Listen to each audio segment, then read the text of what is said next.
Aunty हमारी मोहब्बत की हिफाजत के लिए हमें एक करना चाहती थी, लेकिन आखिरी मंजिल तक पहुंचकर वो हमसे दूर हो गई।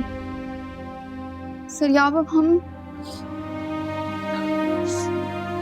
जो हमें करना है हम सोच के करेंगे। सरियाब, एक बात पूछूं? तुम मॉम को देखकर इतना बेकरार क्यों हो गए थे? तुम पहले से उन्हें जानते थे?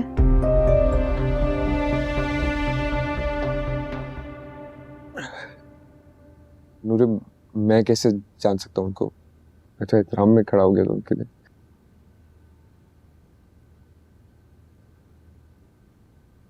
तुम सब चले गए? मैं चलती हूँ आप, मगर तुम तो अकेला ही रहना है मैंने। ये तन्हाई ही सब है मेरे लिए। मैं मॉम के साथ आऊंगी फिर। मैम हानिया,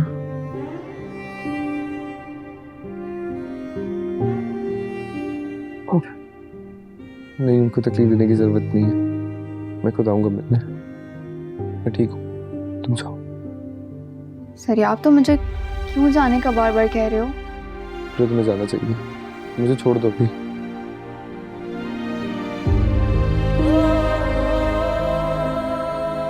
और उसी शख्स की बेटी है जिसने मैम हानिया को मुझसे दूर किया था। सीरक।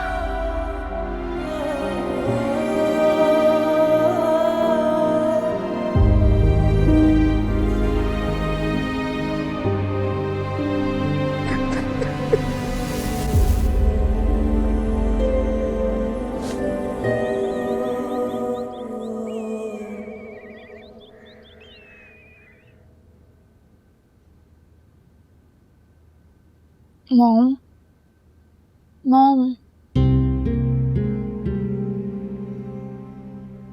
मैं बस ये सोच रही हूँ नूरे, जैसे किस तरह हमारी खुशियों को नजर लग गई।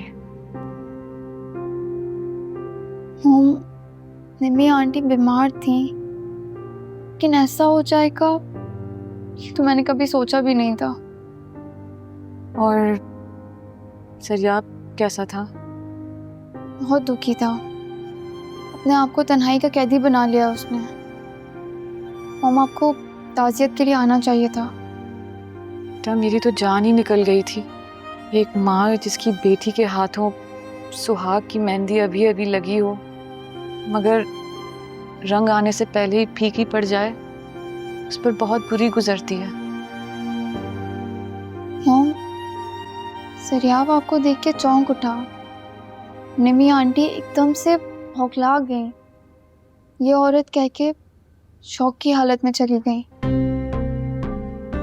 बेटा, मेरी तो समझ में नहीं आया क्या हुआ। मैं तो बहुत एक्साइटेड थी उनसे मिलने के लिए। पहली बार जरियाब और उसकी मदर से मिल रही थी, मुझे समझ में ही नहीं आया क्या हुआ। मुझे ऐसा लग रहा था जैसे निमी आंटी कुछ बताना चाहती हूँ। पता नहीं नूरे, एक भयानक ख्वाब था जैसे। अब क्या होगा? देखो, सरियाब जैसे ही सदमे से बाहर आने लगे ना, तुम मुझसे अब शादी की बात कर लेना। मॉम, मैं सरियाब के बगैर नहीं रह सकती। पता नहीं अब क्या होगा। आपको पता है निमी आंटी पहले से ही परेशान थी। सरियाब और मेरे बीच कहीं जुदाई ना आ जाए। देखें, अब हम जुदा हो गए। नहीं बेटा, अल्लाह ना करे ऐसा हो। तुम लोग जुदा नहीं होगे। तुम बस दुआ करो और ये समझो कि एक हादसा था जो गुजर गया, और अपनी जिंदगी में आगे बढ़ो। परेशान नहीं होते बेटा, सब ठीक हो जाएगा।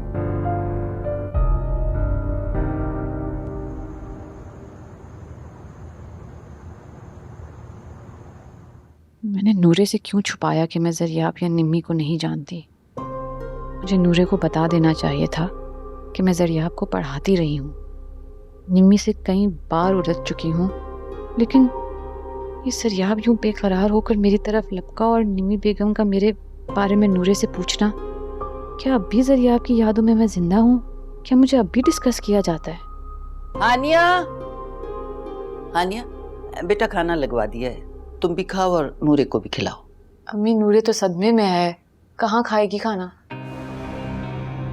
वैसे कितना अच्छा लड़का है ये जरिया, मुझे देख के कहने लगा कि मैंने आपको पहले भी कहीं देखा है। जी अम्मी, बता चुकी हैं आप। भाई मुझे तो लग रहा था कि जैसे वो मुझे पहचानने की कोशिश कर रहा हो। अम्मी आप जाइए, खाना खा लें, मुझे भूख नहीं है। अरे भाई मैंने तो खाना खा लिया इसलिए कि मैं देर हो जाए ना तो फिर मेरी शुगर लो हो जाती है। वैसे बात सुनो, नूरे पर भी नजर रखना। देखो ऐन मंगनी के दिन मौत हो जाए तो ऐसी बच्चियों के नसीब जरा मुश्किल से ही खुलते हैं, याद रखना। मम्मी आप जाइए खाना खाएं, भूख से आपका बहुत बुरा हाल हो रहा है। अच्छा भाई।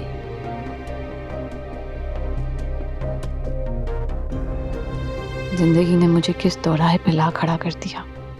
जरिया आपकी दीवानगी आज भी जिंदा हुई तो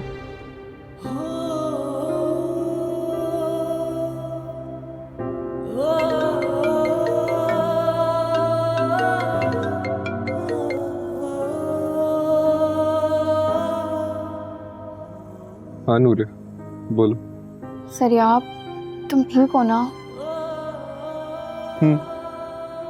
जो बेटा अपनी माँ को कब्र में उतार कर आए, तुम्हें क्या लगता है कैसा होगा वो? मैं समझ सकती हूँ सरियाब, काश इस मुश्किल वक्त में मैं तुम्हारे साथ होती। हाँ खैर, तुम कैसी हो? तुम्हारी मॉम कैसी है? मॉम बहुत दुखी हैं। नजरिया वो तुम्हारे पास ज़रूर आती। समझ सकता हूँ उनकी फीलिंग्स भी मैं। तो बोलना मैं खुद आऊँगा उनसे मिलने। उनको बहुत हौसला मिलेगा। लेकिन ज़रिया अभी तुम अपने आप को संभालो। तो बिल्कुल अकेले हो गए हो इतने बड़े घर में, बिल्कुल तन्हा। हाँ, तो तन्हाई के साथ भी समझौता करना पड़ेगा। खैर वो तुम्हारी अम्मा ने कुछ जिक्र किया मेरे बारे में, कुछ बताया तुम? मॉम को तुमसे गहरी हमदर्दी है, और क्या कहेंगी? नहीं मतलब कुछ और बोला मेरे बारे में, तारीफ की कुछ अलग? क्या कहेंगी मॉम? तुम्हारा और मॉम का तारुफ भी तो अधूरा ही रह गया था। मॉम दुखी हैं बहुत। और तुम जब मॉम से मिले थे पहली बार तो अजनबियों की तरह ही तो मिले थे। पहली बार? सरियाब मैं सुबह तुमसे मिलने आऊंगी सब क्लास फेलोज के साथ। हाँ। सरियाब, हम दोनों के नसीब में क्या लिखा है?